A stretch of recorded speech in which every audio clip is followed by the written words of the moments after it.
কাউন্সিলরকে show cause তৃণমূলের 104 এবং 110 নম্বর ওয়ার্ডের কাউন্সিলরকে শোকজ তৃণমূলের শোকজ 104 নম্বর ওয়ার্ডের কাউন্সিলর তারকেশ্বর চক্রবর্তীকে, অপরদিকে 110 নম্বর ওয়ার্ডের কাউন্সিলর স্বরাজ মণ্ডলকেও শোকজ করা হলো।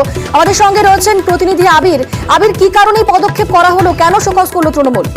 দেখো, পাটুইল এলাকার একটা ওয়ার্ডে পার্টি অফিস, সেখানে বসা নিয়ে দুই কাউন্সিলর এবং তাদের অনুগামীদের মধ্যে গন্ডগোল শুরু হয় এবং পরিস্থিতি এমন হয় যে স্বরাজ মণ্ডল তাকে মেরে তার কান ফাটিয়ে দেওয়ার অভিযোগ উঠেছিল এবং তাকে হাসপাতালেও ভর্তি করতে হয়েছিল। গত মঙ্গলবারের এই ঘটনাকে ঘিরে রীতিমতো চর্চা শুরু হয়। এরই প্রেক্ষিতে তৃণমূল কংগ্রেসের শীর্ষ নেতৃত্ব গোটা ঘটনাতে ব্যাপক ক্ষুব্ধ হন।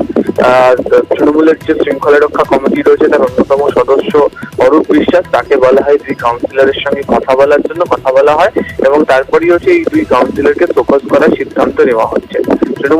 তৃণমূল সূত্রে যেটা খবর, প্রথমত হচ্ছে দলীয় শৃঙ্খলা তারা ভঙ্গ করেছেন, কোনো অনুশাসন তারা মানছেন না এবং যারা কাউন্সিলর ওয়ার্ডে তারাই যদি এই আচরণ করেন তাহলে দলের কর্মীদের বা দল সম্পর্কে কি ধারণা মানুষের কাছে গিয়ে পৌঁছবে।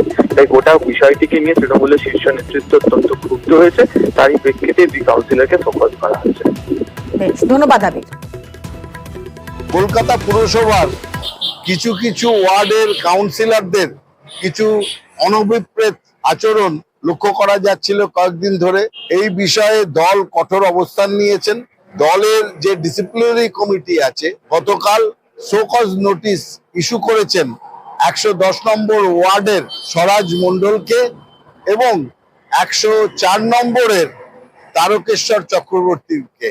যে দলের মুখ তাতে কিছুটা হলেও মলিন হয়েছে, মিডিয়ার কাছে যেভাবে তারা স্টেটমেন্ট করেছেন এই বিষয়ে তাদের কাছ থেকে জবাব চাওয়া হয়েছে।